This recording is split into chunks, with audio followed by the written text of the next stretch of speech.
Stop fighting the static and start getting the message. Whether it's fleet tech or family dynamics, we're clearing the air right here. Dial 8554 podcast and get in on the conversation. Give us your thoughts on the show, share a story, or ask a question. That's 855-476-3227 or 8554 podcast.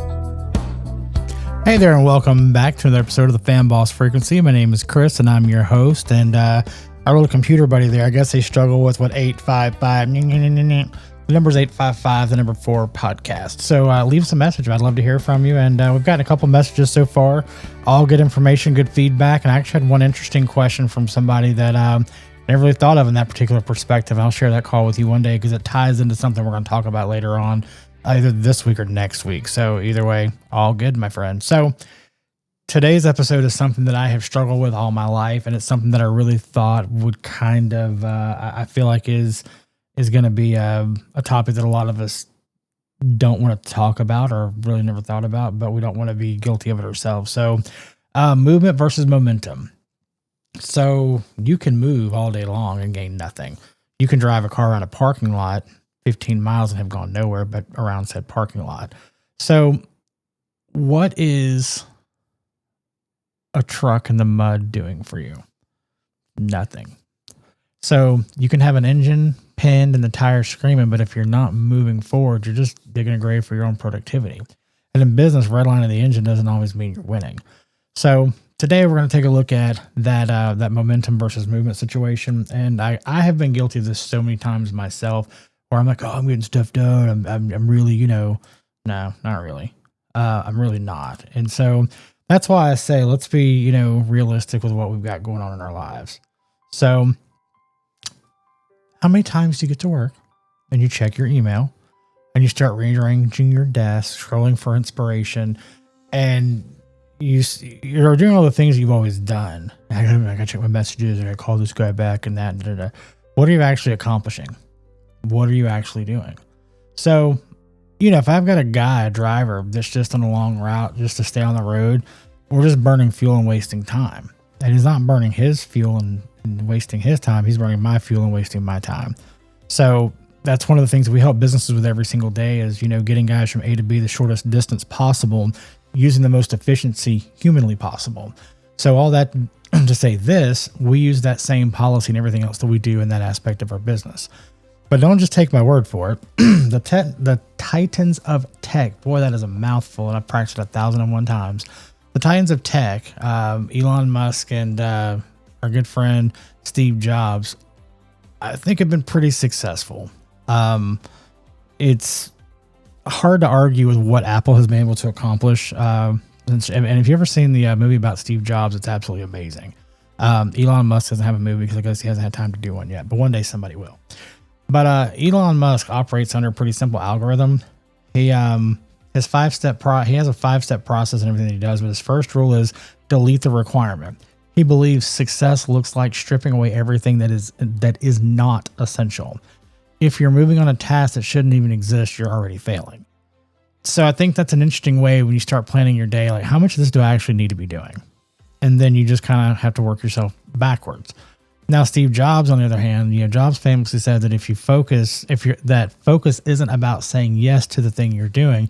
It's about saying no to the 100 other good ideas. And to Steve Jobs, success was a perfect 10 on one thing rather than 5 on 20 things. And I think that is, if you look at what both of these gentlemen accomplished in their careers, I think it's evident in what they've done in their careers. So look at when you buy a product from Apple. I don't care if it's the Apple Pencil, if it's a watch, a phone, a laptop, it doesn't matter. The presentation was always something that was very important to Steve Jobs. And he created something that when you hold it in your hand, you feel value, you feel quality. In the movie, which I watched again recently, one of the things that I thought was very interesting was he kind of got his start selling boards to this computer company. And the guy was like, what am I supposed to do with all these? And the guy was like, you got all the other stuff here, put it together and make it work. And it dawned on him that at that time, you could not just go to a store and buy a computer off the shelf. It all had to be built. It was all specialty. So what did he do? He saw that problem that was really holding back the tech industry and said, hey, look, we got to figure out a way to do this and let's make it happen. And because he didn't cloud his mind with clutter and all the other, things going on around him, he was laser focused on what he was doing. He said, all right, let's solve this problem and let's make it work in a way that absolutely makes sense. And there's no way that people won't buy it. And he did it. He set out to do the best of the best across the board. And there was no such thing as second best. So it's really interesting to see how that translated into his final product. Same thing with Elon Musk. Everybody wanted EVs, electric vehicles. He said, all right, well, let's make the craziest electric vehicles on the planet. And Tesla was born. Now, whether you think the Tesla Cybertruck looks stupid or not, I promise you, if you had an opportunity to put one in your driveway, you would. I used to joke about it all the time. Like, yeah, whatever. And you saw the drawings. It's like, yeah, robots in disguise. Well, guess what? We've got several customers that have them and they love them. So he saw a need, a niche. Now, I'm not going to sit here and tell you that EVs are going to, replace gas cars. I don't see that. But it is kind of fun to see the technology that goes behind those things. And, look at the problem that was solved there. They have this assisted driving thing now. Well, grandma who can't see that great needs to go to her, doctor's appointments. This is a possibility, in the future that we never thought was possible in our lifetimes. Meanwhile, you've got self-driving cars. We complain we can't get anybody to deliver stuff and this, that, and the other. Well, goodness, all you got to do is make the thing show up and unload it yourself. I mean, we've solved half the problem with automatic driving. So these are people who really focused on their task. Elon Musk has been known to bring a sleeping bag to the factory and say, all right, when we get done with this, we'll leave. But right now, this is where we're at. We ain't going nowhere. So, that's dedication. That's putting everything you have into your vision, into your dream. So as a business owner, I can respect that. And I do know that I have to step away sometimes and recharge my batteries. I'm sure he does too, in a much different way. But, you look at these two guys, the takeaway from both of these was that their success was measured by output, not the effort. They didn't care how hard you worked. They cared what you finished. And if you go to school, to the school of thought of, I'd rather get results than, how did I get there? And you start looking at what did you actually accomplish in a day? Let's take a look at how we can apply those algorithms to your own life. Look at your own to-do list through Elon's lens. What can you delete right now? What are you doing just because that's how we've always done it? What's something that you can eliminate right now out of your daily habits? Think about it when you're going through your day, tomorrow.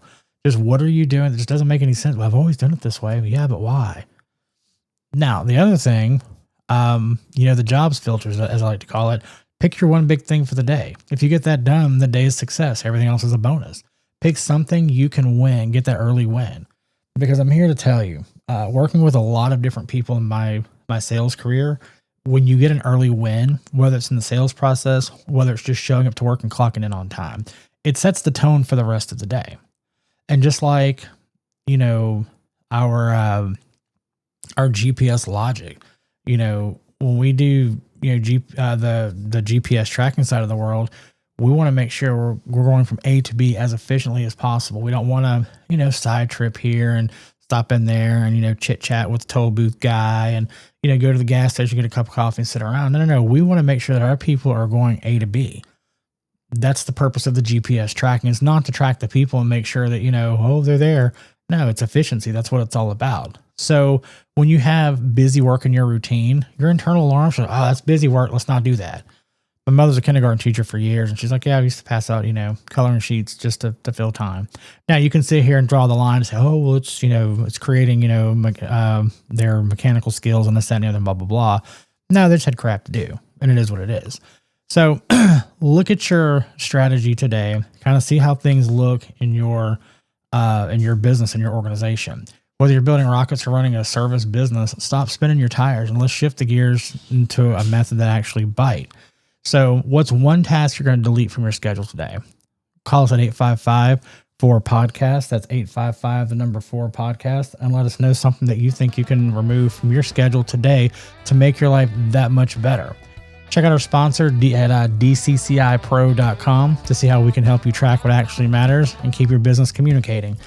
As always, thank you so much for spending a little bit of time with me today, and I look forward to seeing you on the next one. Have a great day and delete something. Thanks.